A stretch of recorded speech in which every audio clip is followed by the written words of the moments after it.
Hello everyone, welcome on my YouTube channel. And भाई काफी दिनों बाद वीडियो आ रही है, ठीक है। तो बेसिकली क्या है वीडियो है how to improve concentration and memory power. Simply हम अपने दिमाग को यानी कि ब्रेन को कैसे शार्प कर सकते हैं, ठीक है।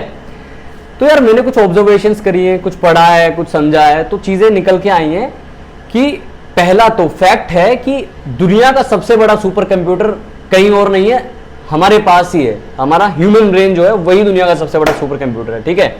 उसके बाद दूसरा फैक्ट, 86 बिलियन न्यूरॉन्स से मिलकर बना हुआ भाई ये ह्यूमन ब्रेन, ऐसी वैसी चीज नहीं है ये।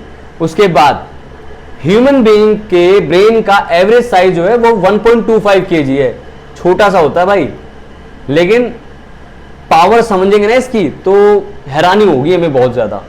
तो यार ये बेसिक चीजें वैसे हमें पता होनी चाहिए, लेकिन अगर नहीं पता है तो मैं आज वो चीजें आपके साथ डिस्कस करने वाला हूं। और सबसे एक बहुत बड़ा फैक्ट है कि 40 इयर्स की एज के बाद यानी कि 40 साल की उम्र के बाद में जो हमारा दिमाग है, ह्यूमन ब्रेन जो है, वो हर साल 5% श्रिंक हो जाता है, सिकुड़ जाता है।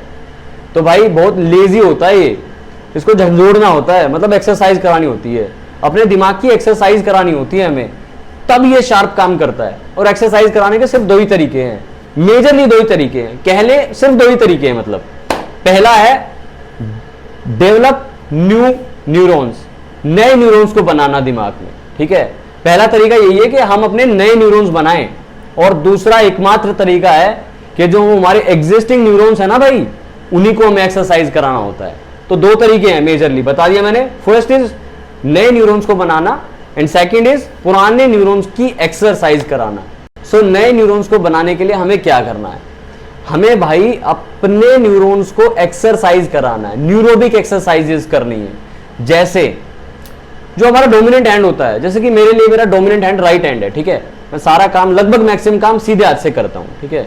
लिखता भी सीधे हाथ से हूं, ब्रश भी सीधे हाथ से करता हूं, तो मेरे लिए डोमिनेंट हैंड हो गया। भाई हमें बेसिकली करना क्या है कि अपने डोमिनेंट हैंड को यूज ना करके अपने नॉन डोमिनेंट हैंड को यूज करना है। जैसे ब्रश करते हुए लेफ्ट हैंड से ब्रश करें अगर राइट ही है तो, अगर लेफ्ट ही है तो राइट से ब्रश करें। तो चैलेंज मिलेगा यार, जब जब हमारे दिमाग को चैलेंज मिलता है तो नए न्यूरॉन्स बनते हैं और पुराने न्यूरॉन्स की एक्सरसाइज होती है न्यूरोबिक एक्सरसाइज के थ्रू, ठीक है, न्यूरोबिक एक्सरसाइजेस। उसके बाद न्यूरोबिक एक्सरसाइजेस में और क्या हो सकता है, ब्रश करने के साथ साथ हम लिख रहे हैं, हैंड राइटिंग है, ठीक है, क्योंकि चीजें सबकॉन्शियस में जाती हैं यार। आप ब्रश करते रहो राइट हैंड से, आपको लगेगा कि यार बड़ा नॉर्मल एक्टिविटी है, बट आप एक दिन करके देखो लेफ्ट हैंड से, अब पता लग जाएगा यार कितना कितना अनईजी हो जाता है, क्योंकि वो हमारे सबकॉन्शियस में नहीं गई हैं चीजें, राइट। उसके बाद अब आते हैं दूसरा भाई राइटिंग यानी कि हैंड राइटिंग। जब हम लिख रहे हैं तो राइट हैंड से ना लिख के लेफ्ट से लिखें, अगर राइट से राइट ही है तो। ये दूसरा टाइप कर रहे हैं, टाइपिंग दोनों हाथ से, दोनों हैंड फिंगर से करते हैं, तो सिर्फ लेफ्ट से ट्राई करें। कुछ भी ऐसा जो चैलेंजेस दे हमारे दिमाग को, तो ऐसा कुछ करें। ये है न्यूरोबिक एक्सरसाइजेस। और भाई और भी बड़े मस्त और जबरदस्त तरीके हैं अपने ब्रेन को शार्प करने के लिए और बहुत मजेदार हैं। अब कहेंगे कि यार हमें कैलकुलेशंस नहीं करनी, भाई कैलकुलेशंस नहीं करनी, चलो ठीक है नहीं करनी, बट कुछ ऐसा तो कर सकते हो यार जो इंटरेस्टिंग होगा। गेम तो खेल सकते हो ना, वो भी नहीं हो सकता तो भाई फिर कुछ नहीं हो सकता, फिर तो ब्रेन वहीं पे रहेगा जहां पे है, और जितना लेजी है उससे लेजी होता चला जाएगा। क्योंकि मैंने आपको फैक्ट बताया है, ये उसमें ये है कि हर इंसान का दिमाग 40 साल की उम्र के बाद 5% श्रिंक होता है, लगभग एक साल में, हर एक साल में 5% श्रिंक होता है। तो भाई इट्स योर चॉइस कि आपको कुछ करना है कि नहीं करना है। मैं तो अपने लिए थोड़ा अलर्ट हो चुका हूं। मुझे ऐसा लगता है कि सबसे बड़ी चीज ये हमारी जो शरीर है, ये जो हमारा, ये हमारे को गिफ्ट में मिला है, इस दुनिया में हम आए हैं, हमें एक गिफ्ट मिला है, तो इसका ध्यान रखना और अपने दिमाग को एक्सरसाइज कराना और अपनी लाइफ को बेहतर बनाना, ये हमारी जिम्मेदारी बनती है। अगर हम ऐसा नहीं करते हैं तो हम इसको हम किसी और को इसके लिए दोषी नहीं ठहरा सकते। सो अब मैं बताता हूं कि हम क्या कर सकते हैं, what the best we can do for our brain. So भाई अब मैं जो आपको बता रहा हूं ना, उसमें कोई बहुत बड़ी चीज नहीं करनी है, ना कोई बहुत बड़ी कैलकुलेशंस करनी है। भाई कुछ लोग सोचते हैं यार कैलकुलेशंस कौन ही करेगा, और भाई नहीं करते यार, 90% से ज्यादा लोग नहीं कर पाते। इवन मैं खुद नहीं कर पाता था, बट मैंने कुछ लेवल से स्टार्ट किया कुछ समय पहले, और मुझे काफी ज्यादा, बहुत ज्यादा उसके बेनिफिट्स दिखाई दे रहे हैं यार, बहुत ज्यादा। मैं बता भी नहीं सकता आपको, इतने बड़े लेवल पे बेनिफिट्स दिख रहे हैं मुझे, छोटे छोटे काम से यार। बहुत बड़े बड़े एफर्ट्स नहीं करने होते यार, छोटी छोटी चीजें करनी होती हैं। कंपाउंड इफेक्ट आपको शायद पता नहीं होगा, हर एक चीज का रोज डबल करना शुरू कर दें, यानी कि थोड़ा थोड़ा भी इंक्रीज करना शुरू कर दें, तो उसका जो इफेक्ट होता है वो बहुत लंबे समय पे बहुत बड़ा आता है। ठीक है, तो क्या करना है, मैथमेटिक्स कैलकुलेशंस नहीं करने, कोई बात नहीं, कर सकते हो कभी कभी, इट्स योर चॉइस।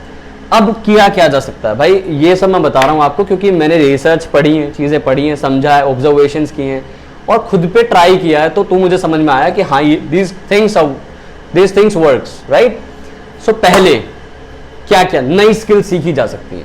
नई स्किल में क्या है, लैंग्वेज, कोई भी एक लैंग्वेज, हिंदी है हमें आती है, लेकिन बहुत सारी ऐसी चीजें हैं, बहुत सारी ऐसी वर्ड्स हैं हिंदी के जो हमें नहीं पता है, और हमें कई बार लगता है अच्छा ये हिंदी के वर्ड्स हैं तो यार सीख सकते हैं।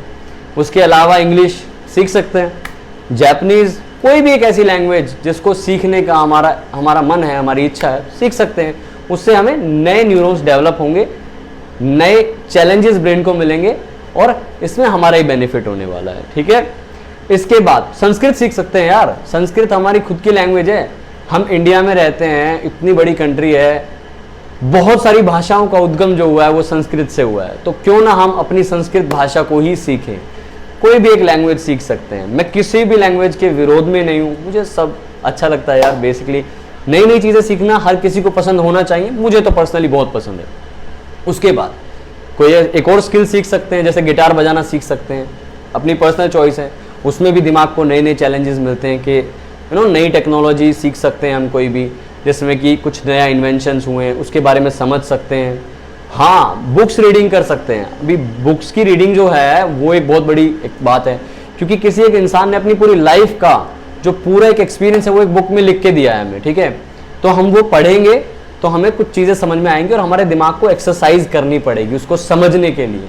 सुनकर समझना और पढ़कर समझना, इसमें बहुत बड़ा डिफरेंस है।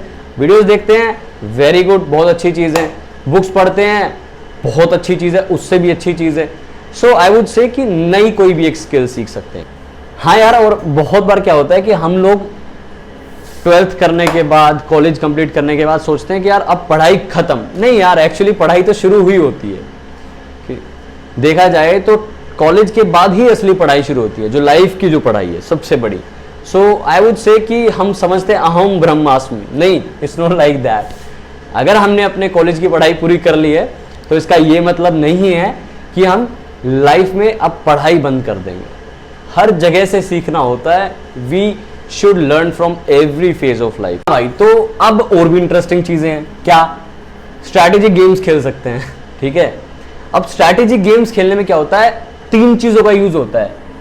पहली होती है प्लानिंग, दूसरा होता है फोकस, तीसरा होता है एग्जीक्यूशन। भाई प्लानिंग करते हैं कि यार हमें ऐसे ऐसे ये करना है, ठीक है, फोकस करते हैं उस पर, एग्जीक्यूट करते हैं। ऐसे आजकल बहुत सारे गेम्स हैं, तो ऐसा नहीं है वो पहले वाला टिपिकल कुछ नहीं है कि भाई गेम्स खेलने से ये होता वो होता, नहीं। एक पर्टिकुलर टाइम पीरियड के लिए अगर हम कोई भी काम करते हैं जिससे हमारे दिमाग को चैलेंजेस मिलते हैं, तो वो काम हम कर सकते हैं। गेम भी हम खेल सकते हैं।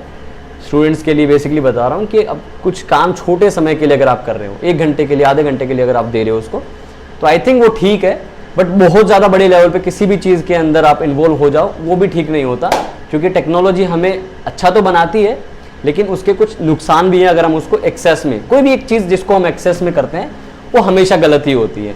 तो मेरे हिसाब से जो हमारी स्ट्रैटेजी गेम्स हैं वो हमारा फोकस, एग्जीक्यूशन बढ़ाती है, प्लानिंग बढ़ाती है। कि यार हम चेस खेल सकते हैं, ठीक है, जिसमें कि 3 चीज़ें होती हैं, फिर से अगेन प्लानिंग होता है, फोकस होता है, एग्जीक्यूशन होता है। सामने वाले की माइंड को समझना होता है कि उसकी क्या चाल है और हमारी क्या चाल होगी, तो ये बहुत अच्छा गेम है। उसके बाद सुडोकू है, वो आप ट्राई कर सकते हो, और फिर कोई भी एक ऐसा पजल सॉल्विंग गेम आप खेल सकते हो, कुछ भी आप ऐसा कर सकते हो जिसमें दिमाग को चैलेंजेस मिल रहे हो। तो गाइज ये थी मेरी आज की ऑब्जर्वेशन ब्रेन के बारे में। और ब्रेन तो मेरे को बहुत ही परफेक्ट टॉपिक लगता है। अगर हमें समझना ही है तो हम अपने शरीर के बारे में समझें, अपने दिमाग के बारे में समझें, हमारी लाइफ के बारे में समझें, हम ऑब्जर्व करें चीज़ों को, हर एक चीज़ को ऑब्जर्व करें, उसके बाद देखें, क्योंकि कई बार सुपरस्टिशंस को मान लेना भी ठीक नहीं होता। उसके बाद जो भी एक बेटर लगता है कि हम इसके बारे में अपनी स्टडी कर सकते हैं, उसको स्टडी करें, उसके बाद समझें, उसके बाद उसे मानें। ये हमारा आज का टॉपिक था, और इसी तरह के ज़बरदस्त एनर्जेटिक टॉपिक्स आपके लिए लाता हूँ। और मैं एक्सपेक्ट करता हूँ कि आप ये जो टिप्स मैंने बताई हैं उसको आप इम्प्लीमेंट करोगे, और इम्प्लीमेंट करने के बाद मुझे पूरा भरोसा है कि इसका बहुत बड़ा बेनिफिट आपको मिलने वाला है। और आने वाले समय पे इसी तरह के टॉपिक्स में लाता रहूंगा। तब तक के लिए हैव ए गुड डे, धन्यवाद।